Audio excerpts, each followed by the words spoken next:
Welcome, world, to Life, Love, and Wellness Global, a worldwide wellness movement.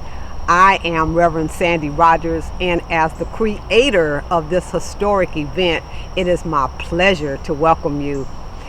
We come together to bring you this historic event. We have practitioners, holistic practitioners, we have medical doctors, we have spiritual individuals. This event is so lovingly dedicated to my mother, Mrs. Barbara Dean Brown. And my mother taught me like 40 plus years ago about the importance and the meaning behind herbs. And she would always say, we don't know what they putting in those pills, so you better not, get hooked on prescription drugs. And so we listened to Mom, but not all of us paid attention. My sister, bless her heart, was diagnosed recently thereafter with asthma, and she was prescribed prednisone, which is a very powerful steroid. And my sister actually got hooked on steroids like someone out on the street kind of hooked, like on heroin or crack or something like that. And so my mom and my sister are both on the other side, living in the other dimension, but they're upholding me, and this is dedicated to their memory. So we don't want to come and make you change your mind about what you're doing. We just want to provide information to you, something different, so that you have options to choose from, so that you're not stuck. Because the environment that we now live in, the fast foods, the toxins in the air that we breathe and in the water that we drink, and the processed foods, and all of that is causing havoc on this precious body temple. So God created our bodies to heal themselves, but they can only heal themselves when they're fed and they're nourished and they're stress-free. And so the 60 or so or more experts that we have are bringing you this worldwide wellness movement in an attempt to share their testimonies and their information with you. So we have from age 14 on up. I don't even know what the oldest age is. I think 88 or something. So you see, that's a wide range of knowledge that we're bringing you. And so we hope that you come and that you get all the knowledge that you need to affect a positive change on your life, and share this with others. It's free, it's online, and so we're just so thankful that you decided to be a part of our listening community, the viewing community, and we certainly appreciate you for giving us your time of day and your energy and your efforts to being with us and to being a part of this historic event. We have pulled together people of color for you, by you, right?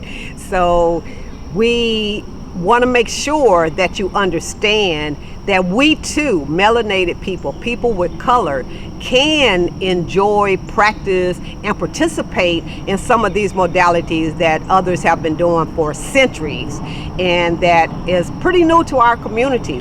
So we talk about Qigong, we talk about meditation, yoga, spiritual work from a different perspective than religion. So we talk about the spirituality aspect.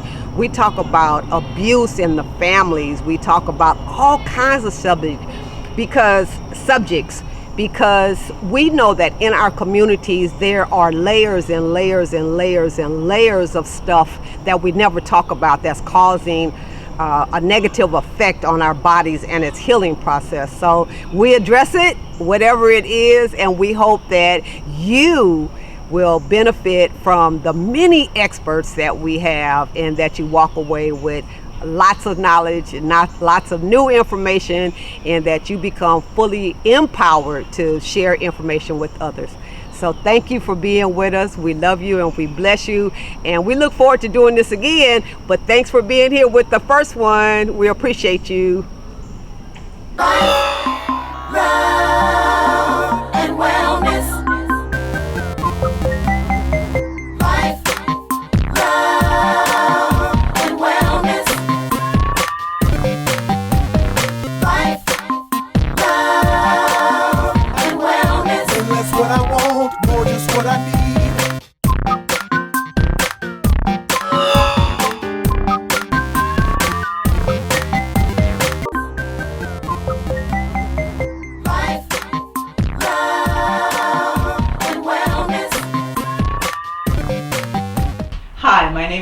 Carla DeRosa, and I'm a wellness rock star. And you can find me on the World Wide Web at rawxit.com. That's rocket.com. And so my mission in life is to help people transition into a plant-based lifestyle. And the way I got to where I am is in 2011, I had my own health crisis. I was listless. I had severe gastrointestinal problems, excuse me. And I had these problems all my life.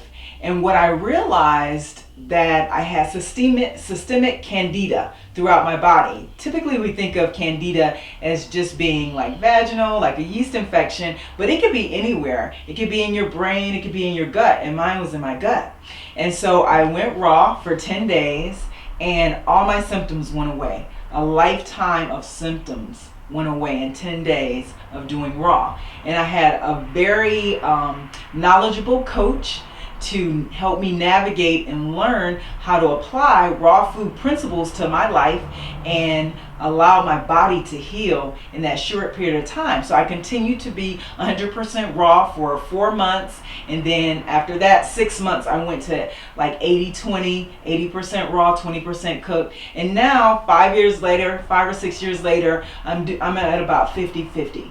And I am not on any medications. I'm turning 50 this year, and I feel very energized, and I love this. And I love being able to introduce people to raw food and support them as they transition. So I run cleanses and classes.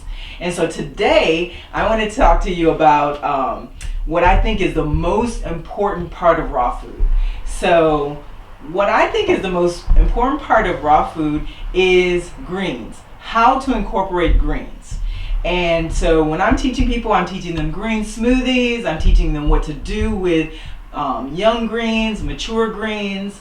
And so today I'm going to share with you just a couple things. One is a recipe from my book, Rock Your Life, 21 Delicious Plant-Based Recipes. And I'm going to share with you the Rockstar Greens. So the Rockstar Green is a very easy recipe, get you started, and it's very savory. So a lot of times people have it, they can't even believe it's a raw recipes. Because when I go out and I do demos in the world, I don't necessarily say raw food over here. I just have food sitting out, people come up and they're like, wow, this is delicious. And so what I do with the spices is I create a feedback loop that you eat it, your brain is like, wow, that tastes good, and so you want it again. And so I have transitioned people who don't eat greens at all to eating kale and collards.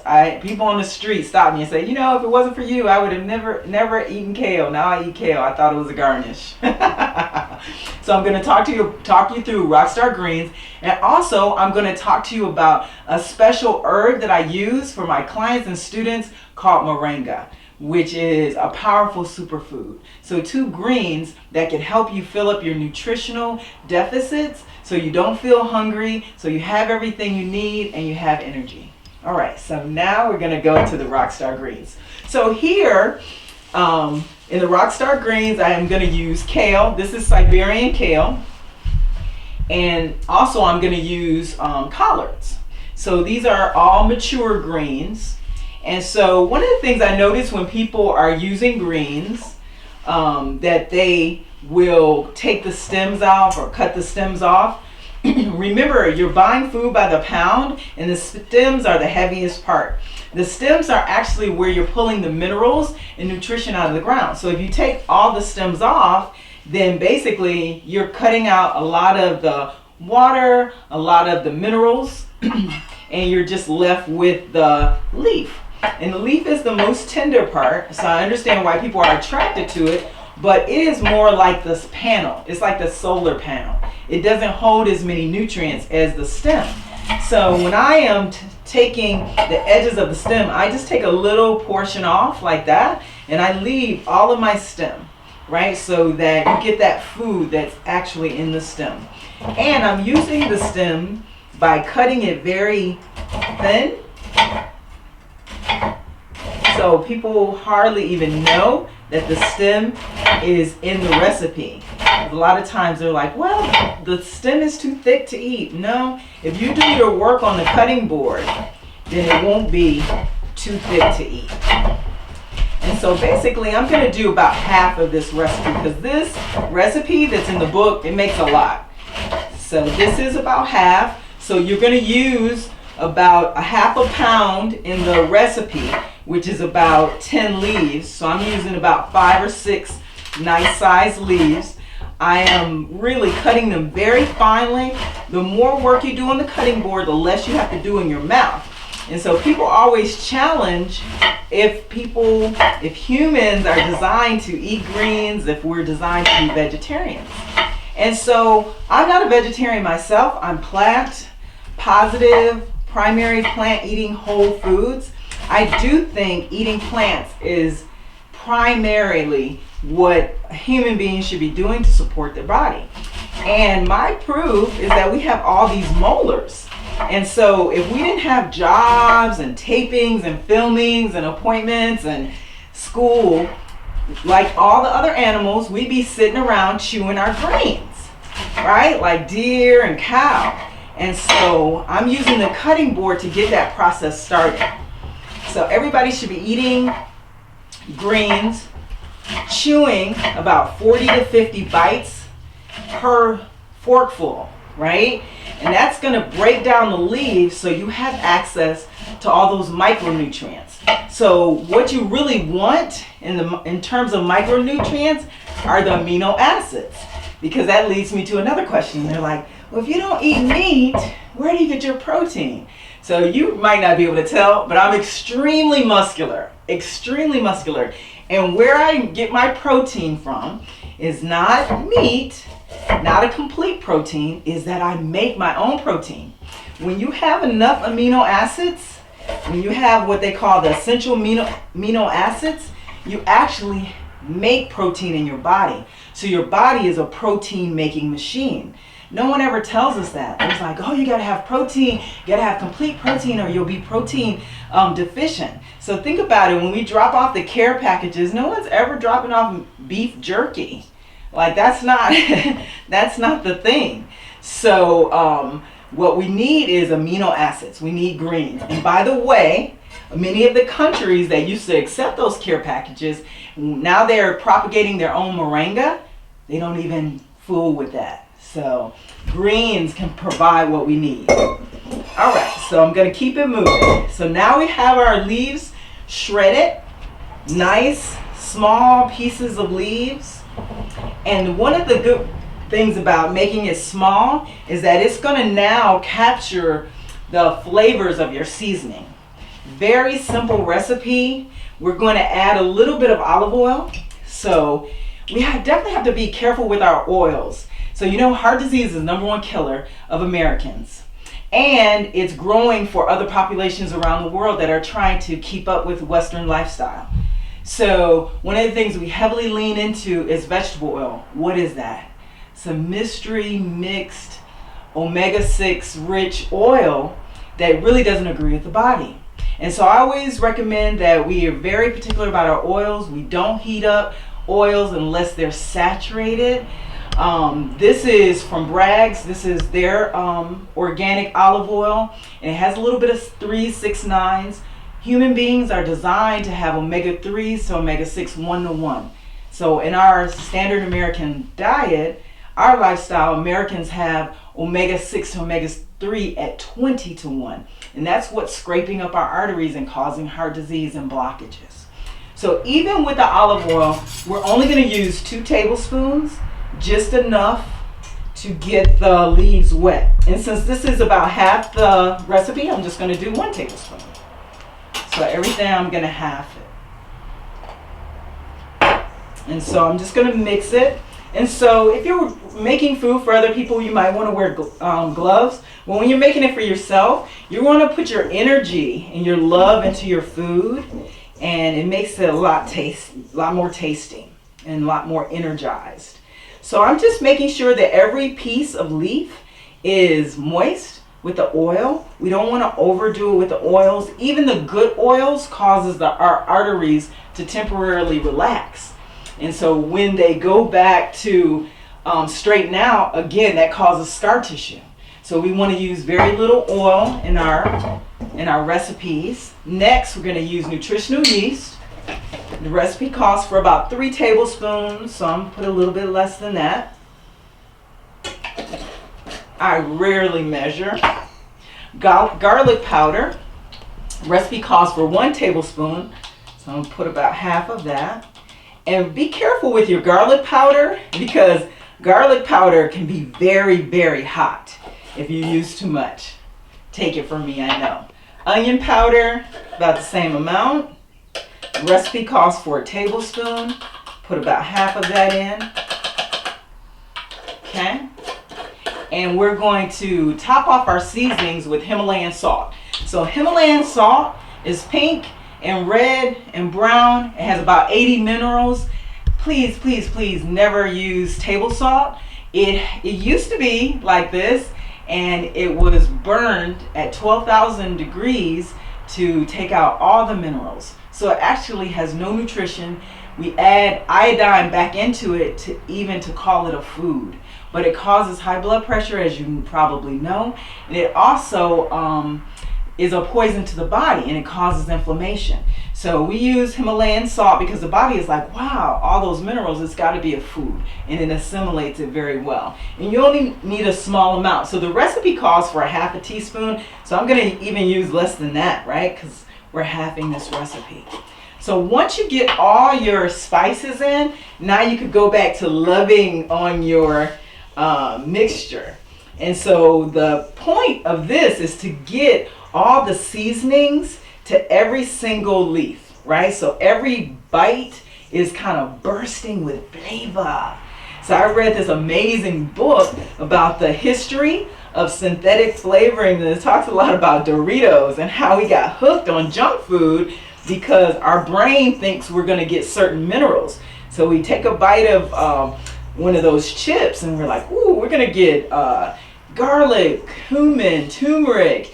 But really, and also the brain translates that to, oh, we're going to get manganese, copper, sulfur. But then actually, we take a bite and nothing's there. So then we take another bite, and we take another bite, and we take another bite. Next thing you know, we ate a whole household bag of those chips, right? And no nutrition. So my goal in life is to use that same trickery and to get people back hooked on whole foods, right? So if the body is getting what it needs, it's going to start asking for it. People are like, oh, do I have to become a vegan? I'm like, no, just add these foods to what you're doing, and your body will develop a preference for these foods. I really challenge people to combine them because your body's smart. It'll figure it out. You don't have to deprive yourself. You'll start to make different choices. So a couple more things I want to add before I finish the recipe. So this is shredded sweet potato, and so it's raw. So I love using raw sweet potato because in certain communities, in my community, diabetes is on the rise, even for children. It's crazy. And so that is a sign of a very weak pancreas. And pancreas makes enzymes, it makes insulin, it's doing all sorts of things. It's balancing sugar. So it's a very busy organ, and it looks like a sweet potato. Isn't that interesting? And so, but when you use it raw, somehow it supports the healing of the pancreas if you use a sweet potato raw. And we really don't know why. But it's amazing because think about it, when you're taking insulin or you're just trying to adjust your diet, that doesn't necessarily heal the pancreas. But this does support the healing, not cooked sweet potato, but raw. So I shredded it. You can also make it into noodles using a spiralizer. You can also put it in smoothies. You can also put it in a food processor. I make raw sweet potato pie. So there's endless combinations. You can make sweet potato souffle. But get some raw sweet potatoes in you, okay?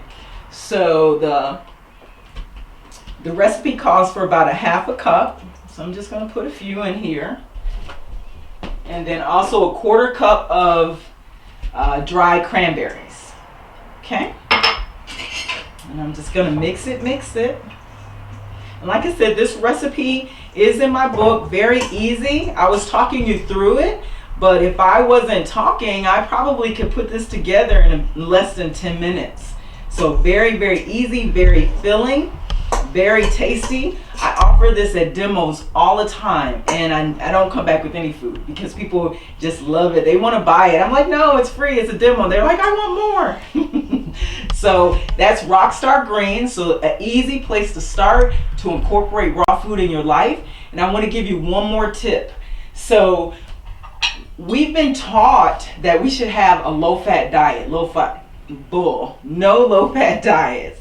We need fat for our nervous system, especially for our brain. Our brain is fat. So I love to get an avocado in. I try to get it in every day. It doesn't always work out that way, but at least a couple times a week.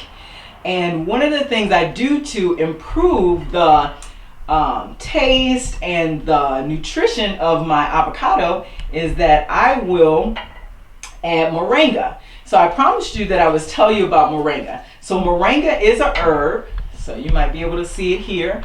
It's actually a tree.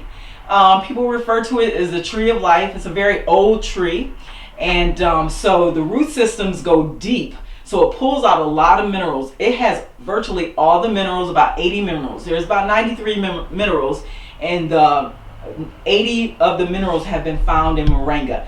It has all the amino acids, meaning that once you eat it, it becomes a protein in your body. And so I love this to help my clients transition because it fills their nutritional deficit, as I mentioned earlier, and so you feel full. So some people use this like as a diet tool to help people cut their appetite. But what I do is I'll shake some right on avocado, and it helps to increase the nutrition of my avocado, and then I'll just scoop it out and eat it. Now I'll travel with this. So I'm not a big person on pills, and that's how I got to raw food, because I was like, I want to heal my body with food, right? And but also I noticed that a lot of people in the health world, we do a lot of supplements, a lot of capsules. Well, remember, digestion was my problem. So even when I take a lot of supplements and capsules, they get stuck somewhere down in there. And it reminds me of a 60-minute special that I saw with a plumber talking about how he made his money off of opening up these pipes and finding all this medication undissolved. He could read the scripts on it. So that always stuck in my mind. I was like, well, they're not getting the benefits of their medicine, but yet they're putting in their body is dehydrating them. And so for me, I always want to have my food as medicine. So even when I do have capsules, because I definitely recommend enzymes, I definitely recommend probiotics, I'll open up my capsules and I'll put it in my mouth, I'll put it in my food as a way to get my food medicine, but not necessarily in the capsules. And they do have vegan glycerin capsules, and some people have no problem with it. But if you're somebody who really does just want to eat your food medicine, be thinking about how you can incorporate herbs in your food without capsules. And I do this with all sorts of herbs. So it's just been such a pleasure to be here with you. I love talking about food. In fact, that's how I got to raw food, probably being a food addict. And hopefully I've shifted my attention to food that builds the body and builds the spirit. And so those are the two recipes that I wanted to share with you. Thank you, Carla, for your expertise in preparing raw foods. Now, you have a family. Is your family involved in the same eating lifestyle that you've chosen? Did they automatically transition as you did, or was that a different time frame when they became on board? Well, my kids were 5 and 6 when I started transitioning, but my husband, he was already primarily plant-based. So my husband was real easy. In fact, we had sometimes power struggles around, him eating up all my raw food. And but my children, they were different. They weren't necessarily raised on McDonald's, because I was trying to be conscious minded, but they did eat fast food. They did eat more processed foods. And so I do in my household, we focus on whole foods. And but my kids, they go to a public charter school, so they get food from the cafeteria. Sometimes they happily report back that they got a smoothie one day or a salad, but they're free to choose what they want to choose when they're outside of the house. At home, they're gonna have Rockstar Greens, and sometimes they want their food steamed, but we'll be eating the same food. I'll steam theirs and I'll have mine raw, but they are open to raw food. So one trick that I have that I started when my kids were really small was that they weren't used to eating raw greens like the Rockstar Greens, right? And so, but they like macaroni and cheese. I think it's Annie Organics macaroni and cheese. So I make the macaroni and cheese, and I would cut up the kale just like I did, really, really small, and I put it in the macaroni and cheese. And there's no way you can separate the kale from the macaroni and cheese. And they just start eating it, and now they eat the kale all by itself. They'll ask for it. And so I think it takes being patient with people who are transitioning, especially your family who may not be choosing to transition. I just always make sure we have raw food available, produce, fruits and vegetables. A really good habit to have is every day to make a veggie tray. Cut up carrots, celery, I cut up sweet potatoes, broccoli, florets, and even the stem of the broccoli is good, cauliflower, and I'll put it out, and my kids, they'll roll their eyes, but by the end of the day, that veggie tray is gotten lower and lower, and what I'll do is I'll put like a bowl of ice under it to keep it cool. And that has been one strategy, because all day people are going in the pantry looking for a snack. But if I have the veggies laid out there, the veggies do get eaten. And I think that, again, like I was telling people, just try it. Just try incorporating more produce. Your body will start to develop, oh, okay, I do need more celery. I do need more sweet potatoes, and you'll develop a taste for it. But because we've been on this feedback loop with the synthetic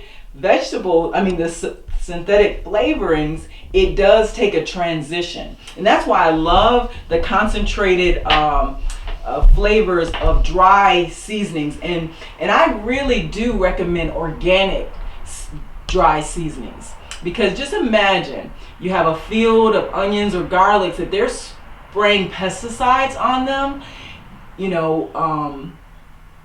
then when they go to dehydrate, those pesticides have trace metals. They're even more concentrated. So, there are times when we go to the store and maybe we can't find, organic kale, so we get the conventional. We do the best that we can. But in terms of spices, I would say be very, very meticulous, because they have concentrate of whatever was used to propagate that particular herb or vegetable. Excellent advice. And you teach all over the city. You help farmers and the farmer markets to do demos so that people are aware of how to combine certain foods to make it easy. And so that's really helpful for people to be able to learn. So the individuals that are watching this particular webinar are from all around the world. Mm-hmm. Are there any particular hints or suggestions or advice you would give to people that want to pursue a more plant-based diet? Yes. So first of all, I would say there's all sorts of local farmers all over the world looking to move their produce. I worked on a farm for about a year, and one of the things I noticed is that since they don't have commercials or advertising, once the produce comes out of the ground, it's got to move. So I would say reach out to your local growers, and that gives you more control. You know what they're using. You can visit, you can find out if they're using pesticides, no pesticides, natural propagation methods, because you want clean food, right? Because your food ultimately becomes your body. And so once you hook up with those farmers, I would allow them to educate you.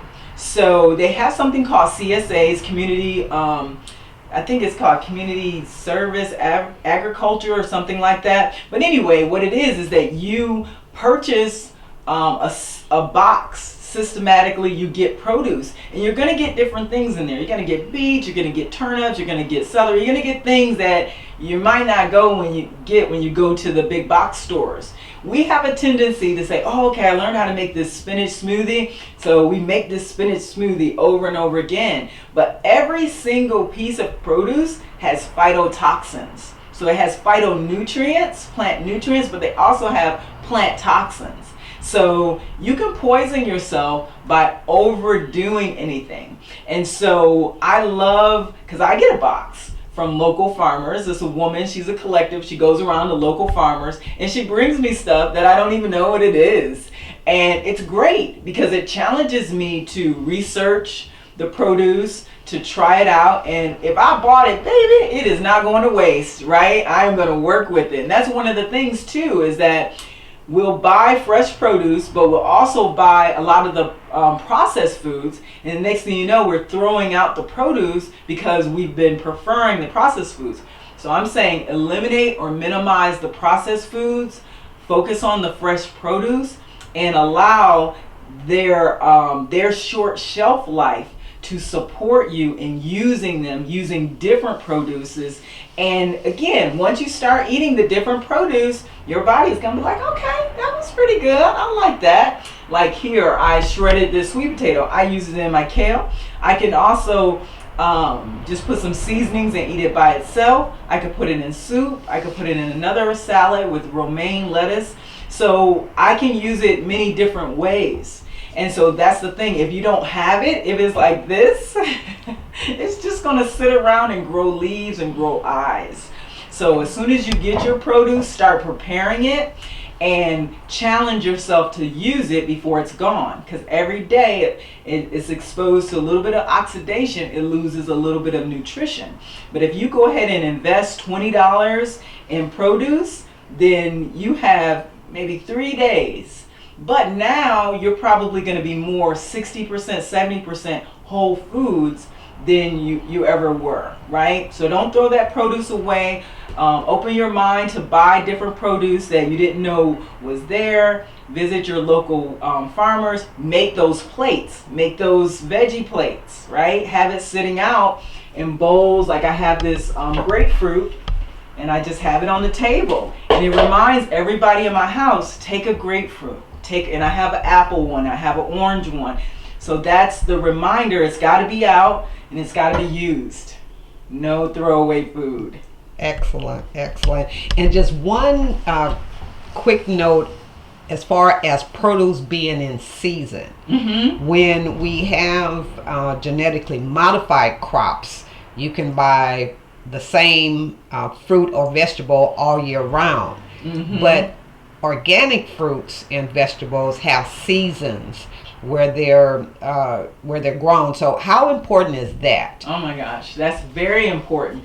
And that's why it would be important to work with your local farmers. So one of the places where I buy is a co-op, and again, they get local produce. They can't make things out of season. So it's interesting because we want apples all year round, but like right now it's March. Those apples were picked in October. So the apples we have are very, very, very old. So eating in season, number one, you're gonna have more of the life of the produce. Some of the things they do to keep the produce looking good is irradiation.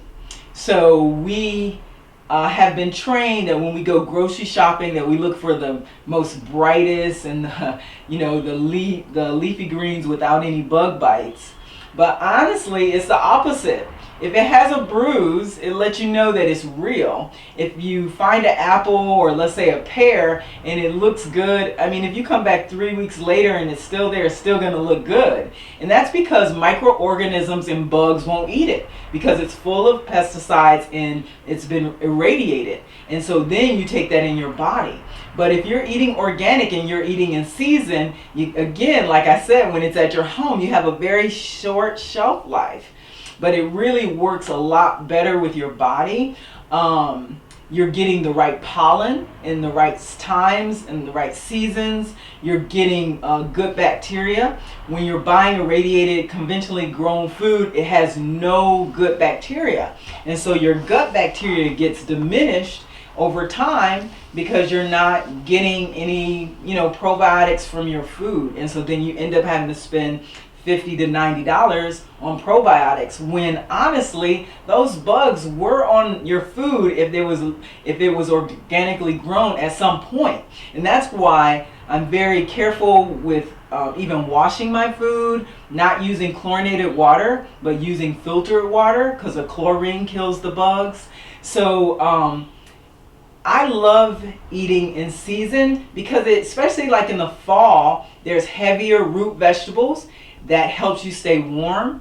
And then in the summer and the spring, it's lighter greens, berries, right? And so that was kind of made for the body circadian rhythm in terms of what we need and our body temperature.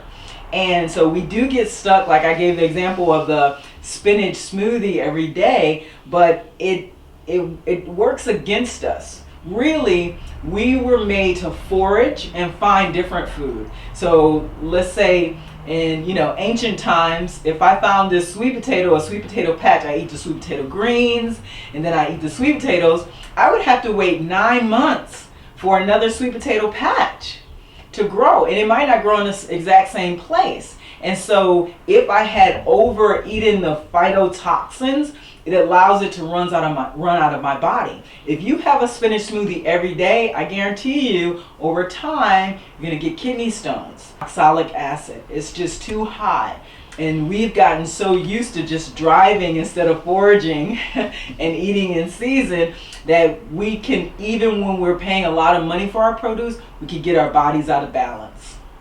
Well, thank you so very much. Yes, you have thank been you. such an educator, as you always are. Carla teaches online, and she's an author of her recipes that she's published. And so we look forward to much more from you, Carla, and the healing of humanity. So we really appreciate you. Thank you. Thank you.